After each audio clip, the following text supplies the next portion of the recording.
நம்மளோட நோய் எப்படி உடம்புல இருக்கோ அதுக்கு எப்படி மருந்து எடுத்துக்கிறோமோ அதே மாதிரி தான் யாகம். நம்மளோட தேவை என்னவோ இல்லை நமக்கு ஒரு விஷயம் குறிப்பிட்ட விஷயம் நடக்கணும் அப்படின்னா அதுக்கேற்ற யாகமோ ஹோமமோ பண்ணுறது தான் சரி. இப்போ தினசரி நம்ம வீட்டில் உட்காந்து பாராயணம் பண்ணுறோம், அது மந்திரம் பாராயணம். தெய்வத்துக்கு முன்னாடி உட்காந்து நம்மளோட பூஜை ரூமில் பர்சனலாக உட்காந்து நம்ம பண்ணுறது வந்து அது மந்திரங்கள் ஜபம்னு சொல்கிறோம் இல்லையா, மந்திர ஜபம். அது தினசரி நம்ம பண்ணலாம்.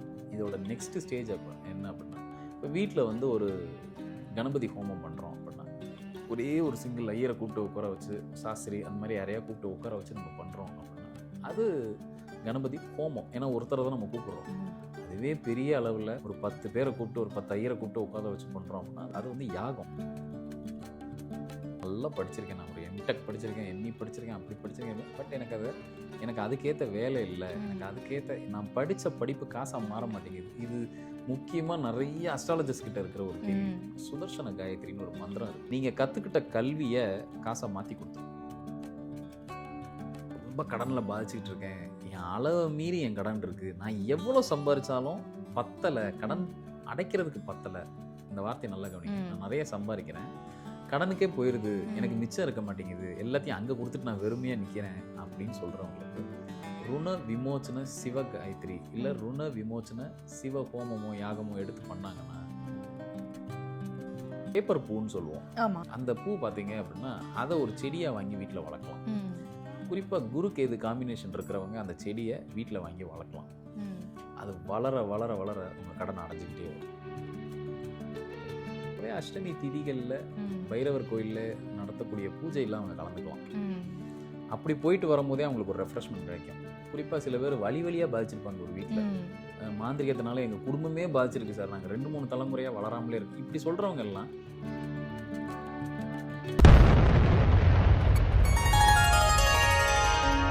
ஸ்ரீ மகாஸ் இன்ஃபினிட்டி நேயர்களுக்கு நர்மதாவின் அன்பான வணக்கம். நம்மளுடைய சேனலில் தொடர்ந்து பல்வேறு விதமான ஆன்மீக தகவல்கள் பார்த்துட்டு இருக்கோம். அந்த வகையில் இன்னைக்கு நம்ம பார்க்க போகிற இந்த ஒரு பதிவில் யாகங்கள் வளர்க்குறது மூலமாக என்ன மாதிரியான நன்மைகள், எந்தெந்த விஷயங்களுக்கெல்லாம் கிடைக்கும் அப்படின்றத பற்றின தெளிவான விளக்கம் கொடுக்கறதுக்காக நம்ம கூட இன்னைக்கு பிரசன்ன ஜோதிடர், ஆஸ்ட்ரோ நியூமராலஜிஸ்ட் டாக்டர் மகாஸ் ராஜா அவர்கள் அணிஞ்சிருக்கிறாங்க. வணக்கம் சார். சார், யாகங்கள் அப்படின்றது வந்து பொதுவாகவே வந்து நன்மையை தரக்கூடிய ஒரு விஷயமா இருக்குது சார். அதில் வந்து யாகங்கள், ஹோமம் இதெல்லாம் வந்து பண்ணுறது ஒரு விஷயத்துக்கும் ஒரு தனித்தனியான பலன்களை கொடுக்கும். இப்போ வந்து ஒரு எக்ஸாம்பிளாக வந்துட்டு எனக்கு வந்து கல்வியில் சிறந்து விளங்கணும் அப்படின்னா அதுக்கு ஒரு யாகம், அதுக்கு ஒரு ஹோமம் பண்ணுறதோ, அது மூலமாக பலன் கிடைக்கிறதோ, அந்த மாதிரி ஒன்னொன்றுக்குமே தனித்தனியான விஷயங்கள் உண்டா சார்? கண்டிப்பாக. நம்மளோட நோய் எப்படி உடம்புல இருக்கோ அதுக்கு எப்படி மருந்து எடுத்துக்கிறோமோ அதே மாதிரி தான் யாகம். நம்மளோட தேவை என்னவோ இல்லை நமக்கு ஒரு விஷயம் குறிப்பிட்ட விஷயம் நடக்கணும் அப்படின்னா அதுக்கேற்ற யாகமோ ஹோமமோ பண்ணுறது தான் சரி. இப்போ தினசரி நம்ம வீட்டில் உட்காந்து பாராயணம் பண்ணுறோம், அது மந்திரம் பாராயணம். தெய்வத்துக்கு முன்னாடி உட்காந்து நம்மளோட பூஜை ரூமில் பர்சனலாக உட்காந்து நம்ம பண்ணுறது வந்து அது மந்திரங்கள் ஜபம்னு சொல்கிறோம் இல்லையா, மந்திர ஜபம். அது தினசரி நம்ம பண்ணலாம். காலையில் பண்ணுறது, இருவேளை காலையில் மாலையில் பண்ணுறது, இது மந்திர ஜபம். இதோட நெக்ஸ்ட் ஸ்டேஜ் அப்போ என்ன அப்படின்னா, இப்போ வீட்டில் வந்து ஒரு கணபதி ஹோமம் பண்ணுறோம் அப்படின்னா ஒரே ஒரு சிங்கிள் ஐயரை கூப்பிட்டு உட்கார வச்சு, சாஸ்திரி அந்த மாதிரி யாரையா கூப்பிட்டு உட்கார வச்சு நம்ம பண்ணுறோம் அப்படின்னா அது கணபதி ஹோமம். ஏன்னா ஒருத்தரை தான் நம்ம கூப்பிடுறோம். அதுவே பெரிய அளவில் ஒரு 10 பேரை கூப்பிட்டு ஒரு 10 ஐயரை கூப்பிட்டு உட்கார வச்சு பண்ணுறோம் அப்படின்னா அது வந்து யாகம், பெரிய அளவில் எடுத்து நடத்துகிறோம். இதெல்லாம் என்ன செய்யும், இந்த ஹோமம் யாகம் இதெல்லாம் என்ன செய்யும் அப்படின்னா நம்ம உடலில் உள்ள சில கெமிக்கல் சேஞ்சஸ் ஏற்படுத்தும். சில ஸ்டடீஸ், வெளிநாட்டில் சில ஸ்டடீஸ் இந்த யாகம் ஹோமம்லாம் எதுக்கு இவங்க பண்ணுறாங்க, இங்கே நம்ம நாட்டில் இதெல்லாம் செய்கிறதுனால என்ன நடக்க போகுது அப்படின்னா, நீங்கள் நிறைய ஊர்களில் சில யாகமோ சில ஹோமம் பண்ணதுக்கப்புறம் மழை பெய்யும். ரொம்ப வறட்சி அந்த ஊர் சந்திச்சுக்கிட்டே இருக்குன்னா சில ஹோமங்களும் சில யாகங்கள் செஞ்சதுக்கப்புறம், குறிப்பாக யாகம் செஞ்சதுக்கப்புறம் அந்த ஊரில் மழை பெய்யும். அப்போ என்ன நடக்குது அப்படின்னா அது அந்த யாகத்தோட விளைவாக நம்ம நிறைய இடுபொருள் போடுறோம். அதில் வந்து நிறைய நவதானியம் போடுவோம், அப்புறம் அந்த தேவைக்கான அந்த யாக பொருட்கள்னு சொல்லிட்டு அதுக்கு தேவையானது எல்லாத்தையும், அப்புறம் வஸ்திரம் போடுவோம், அதை போடுவோம், இதை போடுவோம், எல்லாம் பண்ணதுக்கப்புறம் கடைசியில் பார்த்தீங்க அப்படின்னா அது ஒரு புகையை கிளப்பிட்டு விண்ணை நோக்கி போகும். இந்த ஸ்டடி என்ன பண்ணுறாங்க அப்படின்னா, இது என்ன பண்ணுது அப்படின்னா மேலே போய் இந்த பிரபஞ்சத்தில் நிறைய கெமிக்கல் சேஞ்சஸ் ஏற்படுத்தி அந்த மலையை திருப்பி கொண்டுட்டு வருது. குறிப்பாக சில்வர் நைட்ரேட் அப்படின்னு சொல்லக்கூடிய அந்த அமிலத்தை பரப்புது. அதன் மூலமாக தான் இந்த நம்ம அந்த இதை வந்து சுவாசிக்கிறோம் இல்லையா, அந்த புகையை சுவாசிக்கிறோம். இதன் மூலமாக தான் அந்த கொடுத்த மந்திரமோ இல்லை கொடுத்த எல்லா விஷயம் அந்த புகையை சுவாசிக்கிறது மூலமாக நம்ம உடல் நிலையில் இல்லை உடலுக்குள்ளே நிறைய கெமிக்கல் சேஞ்சஸ் ஏற்படுது. அதுதான் ஒரு யாகமோ ஹோமமோ நம்ம ஏற்படுத்துறதுக்கான காரணம் அதுதான். யாகத்தை பத்தி சொல்லிட்டீங்க சார். எங்களுக்கு ஒவ்வொரு தேவைகள் இருக்கு. அந்த தேவைகளுக்கு ஏத்த மாதிரி யாகங்கள் வந்து மாறுமா? அந்த தேவைகளுக்கு ஏத்த மாதிரி நாங்க வந்து ஒரு ஹோமம் பண்ணி, அந்த தேவையை வந்து பெற்றுக்க முடியுமா? அப்படின்னு கேட்டா அது முடியுமா சார்? நிச்சயமா முடியும். ம். இப்போ ஒவ்வொரு தேவை இருக்கும். எல்லாத்துக்கும் ஆளுக்கு ஒரு ஒரு தேவை இருக்கும். படிக்கிற பசங்களுக்கு படிப்பு தான் தேவை. ஆமா. பணம் சம்பாதிக்கிறவங்களுக்கு, ஒரு வியாபாரம் பண்ணுறவங்களுக்கு பணம் தான் தேவை. ஆரோக்கியம் இல்லாதவங்களுக்கு ஆரோக்கியம் தான் அந்த மாதிரி ஒவ்வொருத்தருக்கு பர்ப்பஸ் மாறும் இல்லையா? ம். அப்போ அதுக்கேற்ற மாதிரி அதுக்கான சரியான நாளை, திதியை, யோகத்தை, கர்ணத்தில், ஒரு முகூர்த்தத்தில் அப்படி தேர்ந்தெடுத்து யாகம் நடத்தும் போது நிச்சயமாக அதுக்குண்டான பலன் உண்டு. கண்டிப்பா சார். அததான் நான் வந்து அடுத்தடுத்து கேட்க போறேன் சார். இப்ப வந்து எக்ஸாம் நடந்துட்டு இருக்கக்கூடிய இந்த சூழல்ல வந்துட்டு, குழந்தைகளுக்கு கல்வி அப்படின்றது சிறப்பா கிடைக்கணும், நல்ல கல்வியில சிறந்து விளங்கணும் அப்படின்னா, என்ன யாகம் வந்து என்ன ஹோமம் வந்து அவங்களுக்கு சிறப்பானதா இருக்கும் சார்? பொதுவாக பசங்க நல்லா படிக்கிறாங்க, அவங்க படிக்கிறது அவங்க மைண்டில் நல்லா நிற்கணும் அப்படின்னா, இப்போ ஒரு ஜேர்னி அவங்க வந்து இப்போ இப்போ அடுத்து காம்படிட்டிவ் எக்ஸாம் படிக்கிறவங்க இருப்பாங்க வீட்டில், இல்லை சின்ன பசங்க அடுத்து போர்டு எக்ஸாம்ஸ்க்கு எழுதுகிற பசங்க இருப்பாங்க. நீங்கள் பொதுவாகவே பார்த்தீங்க அப்படின்னா ஹைக்ரீவரோட மந்திரத்தை சொல்கிறதே ஒரு பெரிய ஞாபக சக்தியை ஏற்படுத்தி கொடுக்கும். இல்லைன்னா ஒரு ஹைக்ரீவரோட ஹோமத்தை வீட்டில் அழகாக கூப்பிட்டு நீங்கள் பண்ணலாம். அப்படி செய்யும் போது நிச்சயமாக அந்த ஹோமத்தில் பசங்களை கலந்துக்க வைங்க. ம். அதுக்கப்புறம் பாருங்கள் அவங்க மெமரி பவர் ஒரு வருஷத்துக்கு அதுக்கு ஒரு வேலிடிட்டி. அந்த 1 இயருக்கு அந்த ஹோமம் வந்து வேலை செய்யும். ம். அவங்களோட மெமரி பவரை குறைய விடாமல் பார்த்துக்கும்.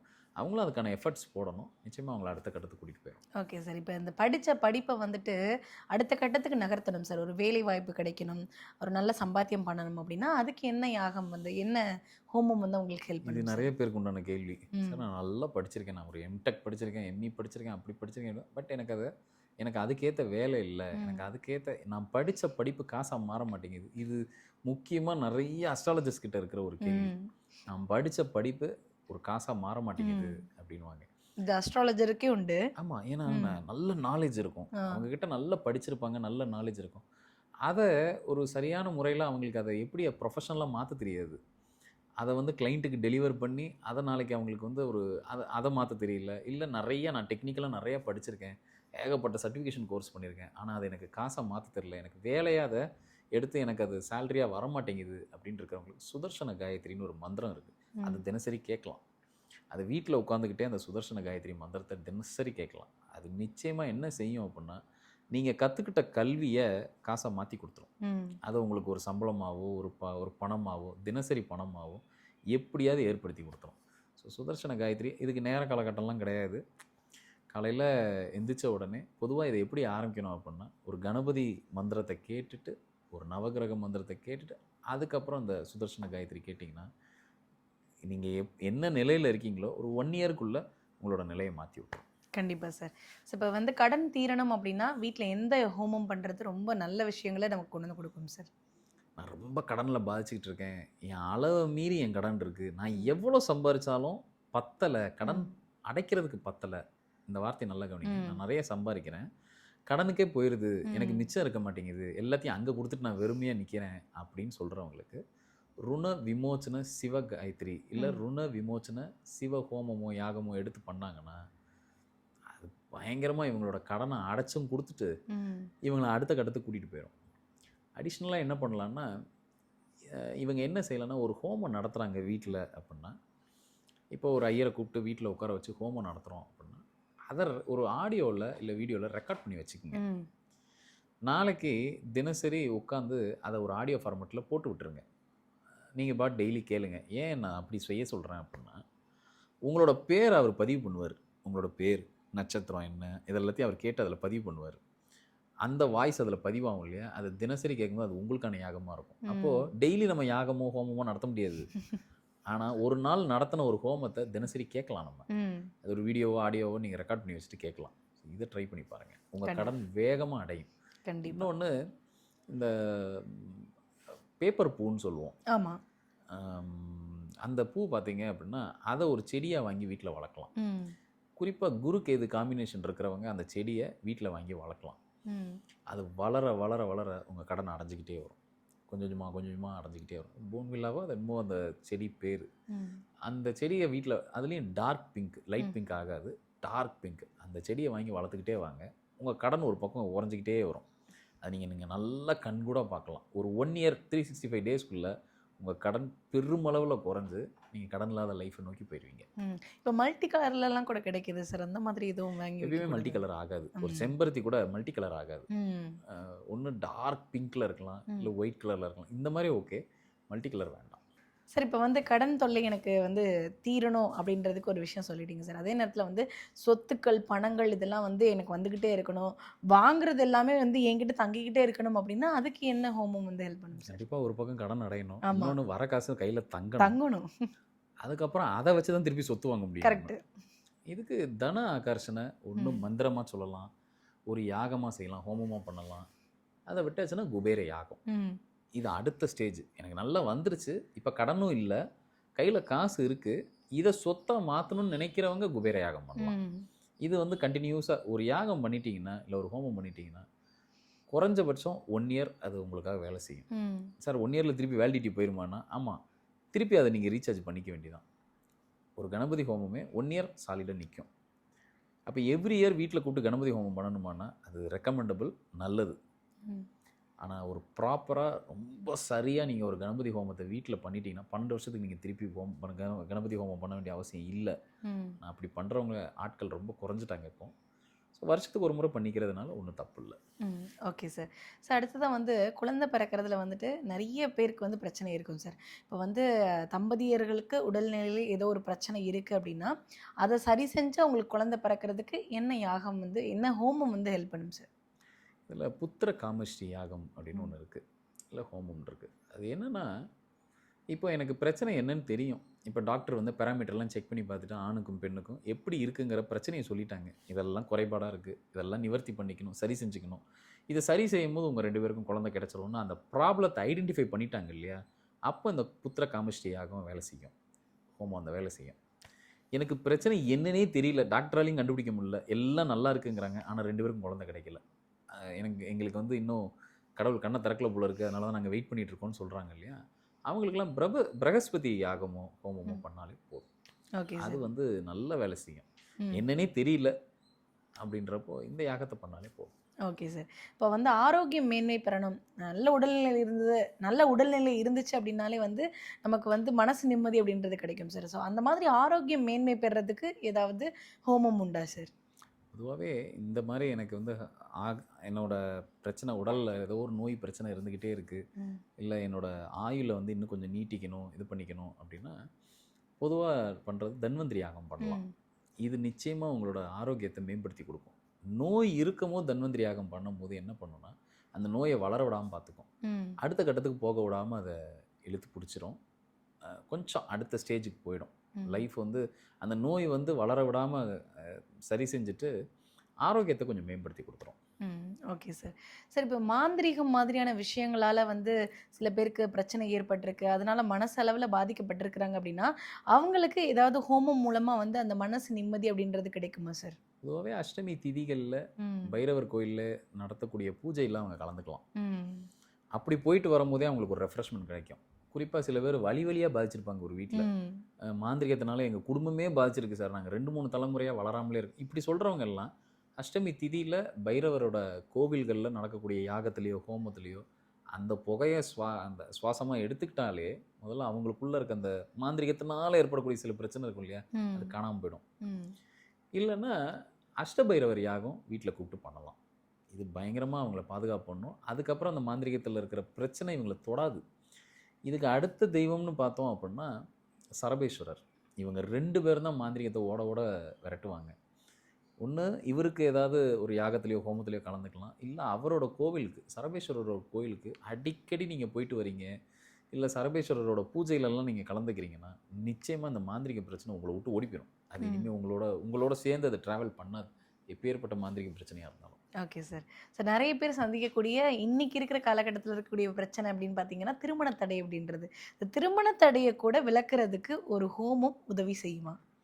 நிச்சயமாக உதவி செய்யும். ரொம்ப பேருக்கு வந்து என்ன அப்படின்னா எல்லாமே இருக்குது, ஆனால் இருந்தாலுமே வந்து எனக்கு வந்து திருமணம் வந்து தள்ளி போயிட்டே இருக்குது, அது ஏன் நடக்கலைங்கிறதே எங்களுக்கு தெரியல அப்படின்னா சுயம்பர பார்வதி அப்படின்னு சொல்லிட்டு ஒரு ஹோமம் இருக்குது. ஸோ அதை செய்யலாம். வீட்டில் கூப்பிட்டு நீங்கள் ஐயரை கூப்பிட்டு உட்கார வச்சு அவரை வச்சு நீங்கள் அந்த யாகத்தை செய்யலாம். அது நிச்சயமாக ஒரு பலனை கொடுக்கும். பசங்க ரெடியாக இருக்காங்க, அடுத்து கல்யாணத்துக்கு ரெடியாக இருக்காங்க, ரொம்ப நாளாக பொண்ணு பையன் பார்த்துக்கிட்டே இருக்கோம், தள்ளி போயிட்டே இருக்குன்னா, இது செஞ்சதுலேருந்து அந்த ஒரு 1 இயர் கேப்புக்குள்ள பையனுக்கும் பொண்ணுக்கும் கல்யாணம் நடந்துடும். வீட்டில் யார் ரெடியாக இருக்காங்களோ, அடுத்து தயாராக இருக்காங்களோ. ஸோ இது வந்து ஒரு பெரிய ஒரு ஹெல்ப் பண்ணும். இந்த ஹோமம் வந்து பெருசாக ஹெல்ப் பண்ணும். Okay sir. சார், வியாபாரத்தில் நஷ்டம் இல்லை தொடர்ந்து வந்து சரிவு ஏற்பட்டுக்கிட்டே இருக்குது அப்படின்னா அது சரி செய்கிறதுக்கு எந்த ஹோமம் வந்து ஹெல்ப் பண்ணும் சார்? பொதுவாகவே இது 2 விதமாக பார்க்கலாம். ஒன்று சுதர்சன ஹோமம். அதை செய்கிறதுனால தொடர் நஷ்டமாக இருக்குது. வியாபாரத்தில் வந்து வியாபாரம் அடுத்த கட்டத்துக்கே போக மாட்டேங்குது, போடுற காசெல்லாம் வாங்கிட்டு வியாபாரம் பேசாமல் உட்காந்துக்குச்சு அப்படின்னு சுதர்சன ஹோமம் பண்ணும்போது அதுலேயும் அவங்க அந்த மாக்கோளம் போடுவாங்க, அந்த சுதர்சன சக்கரம்னு வரைவாங்க. அது மாதிரி செய்யக்கூடிய சாஸ்திரிகளையோ குருமார்களை கூப்பிட்டு அவங்கள உட்கார வச்சு அந்த ஹோமம் பண்ணுறது நல்லது. வைணவர்களாக இருக்காங்க அப்படின்னா அவங்கள கூப்பிட்டு சுதர்சன ஹோமம் பண்ணுங்க, அது ரொம்ப பக்காவாக வேலை செய்யும். ஒரு ஐயங்கார் இருக்காரு அப்படின்னா, பட்டாச்சாரியார் இருக்காருன்னா அவங்கள கூப்பிட்டு அந்த ஹோமத்தை பண்ணுங்க, நல்லா உங்களுக்காக பக்காவாக வேலை செய்யும். ஏன்னா விஷ்ணுவை அந்த இடத்துல கூப்பிடுறோம் நம்ம. அப்போ தினசரி விஷ்ணுக்கு கைங்கரியம் பண்ணுறவங்களை கூப்பிட்டு நம்ம பண்ணும்போது தான் அந்த யாகம் பலிக்கும், வேலை செய்யும். ஸோ அப்படி செய்யுங்க. சுதர்சன ஹோமம் ரொம்ப உங்கள் நஷ்டத்தில் போயிட்டு இருக்க வியாபாரம் எழுந்திரிச்சு உட்காந்துரும். ஒன்று. அதே சுதர்சன ஹோமத்தை தினசரி நீங்கள் ஆடியோ ஃபார்மேட்டில் கேட்கலாம், அதுவும் உங்களை ரெஃப்ரெஷ் பண்ணிக்கிட்டே இருக்கும். உங்கள் வியாபாரத்தில் இருக்கிற தடையை படிப்படியாக இறக்கிக்கிட்டே வரும். கண்டிப்பாக சார். நீங்கள் வந்து இவ்வளோ யாகங்கள் பற்றியும் இவ்வளோ ஹோமங்கள் பற்றி சொல்லும் பொழுது அப்போ தான் எனக்கு வந்து ரியலைஸ் ஆகுது, நம்மளுடைய குச்சிக்குளத்தூரில் இருக்கக்கூடிய ஸ்ரீ மகா சிவலிங்கேஸ்வரம் கோவிலில் ஏன் அடிக்கடி வந்து யாகம் அப்படின்ற ஒரு விஷயத்தை நீங்கள் வந்து பண்ணிகிட்டே இருக்கீங்க அப்படின்றது வந்து எனக்கு இப்போ தான் தெரியுது. இவ்வளோ நன்மைகளை, இவ்வளோ பிரச்சனைகளுக்கான சொல்யூஷனை ஒரு யாகமோ ஒரு ஹோமமோ கொடுக்குது அப்படின்னா கண்டிப்பாக அது வந்து ரொம்ப யூஸ்ஃபுல்லாக இருக்கும் சார் நிறைய பேருக்கு. இதை தாண்டி நேர்களாகி உங்களுக்கு வந்து இந்த பிரச்சனை இருக்குது, இந்த பிரச்சனைக்கு என்ன ஹோமம் பண்ணலாம் அப்படின்றத சந்தேகமாக கேட்கணும்னு நினச்சிங்கன்னா கமெண்ட் செக்ஷனில் கேளுங்க. கண்டிப்பாக அடுத்த பதிவுகளில் அதுக்கான விளக்கம் சார் கொடுப்பாங்க. ஏன்னா தொடர்ந்து நம்மளுடைய கோவிலில் மாதம் மாதம் வந்து யாகம் அப்படின்ற ஒரு விஷயத்த பண்ணிட்டு இருக்கோம். கண்டிப்பாக கலந்துக்கணும்னு விருப்பம் இருக்கக்கூடியவங்களும் அதில் கலந்துக்கிட்டு இந்த மாதிரி நிறைய நன்மைகளை அவங்களும் வீட்டுக்கு எடுத்துகிட்டு போகணும்னு நான் கேட்டுக்கிறேன் சார். ரொம்ப நன்றி சார்.